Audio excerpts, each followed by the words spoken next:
the kitchen. I'm Chef Victoria Love, and today we're going to make Vermont cheddar soup.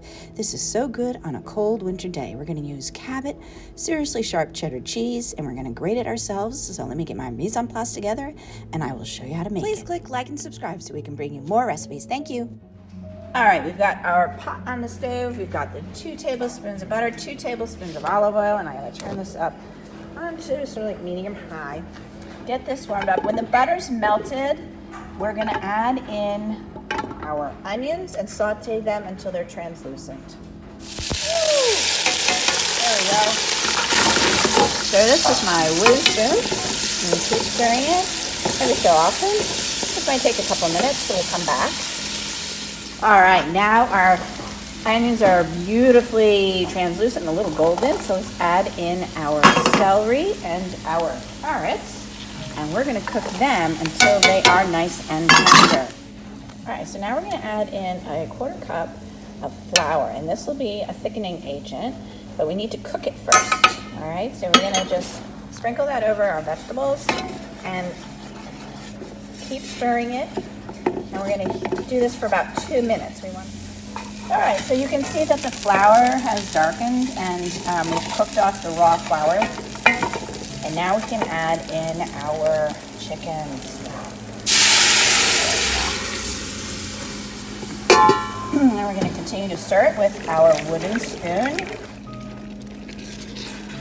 All right, so you can see I've been cooking this and stirring it for about 2 minutes, and it's come to a boil. And you see how thick it is? All right, so the flour has thickened it. And once we add the milk, cream, and cheese, we really don't want to boil it. You just want to simmer it. So I'm going to turn the heat down, and I'm going to add in our 3 cups of milk. I'm going to pour that in and stir it together.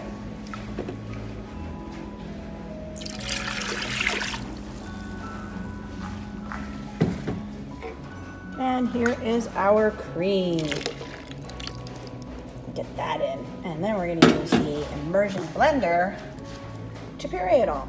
Okay, it came to a boil, and I've turned it down, and we're going to use our immersion blender and puree it.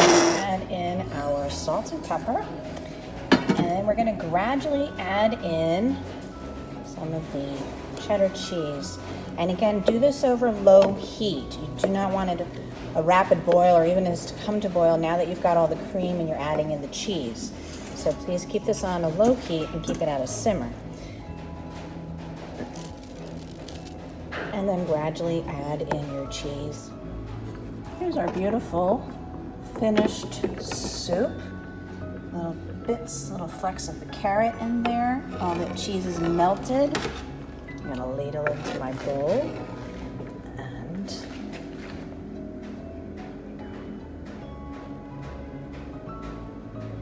that just looks beautiful. So here's our finished soup. It is absolutely delicious. And we always want to serve something with a bit of a garnish. Now, of course, you could put some nice fresh parsley or cilantro in the center of it, a little sprig, but I had these hanging around in the cabinet, and I love these. I love to even just snack on them, so any excuse. So I'm just going to put a couple of these in the center as our garnish, and I like Tabasco, so I'm going to do a couple of shots of Tabasco on my cheddar cheese soup. I hope you are inspired to make this at home and will enjoy it. Take care, everybody. Bye. For more recipe demonstrations, please click like and subscribe to Chef Victoria Love's YouTube channel and have fun in the kitchen. Thank you.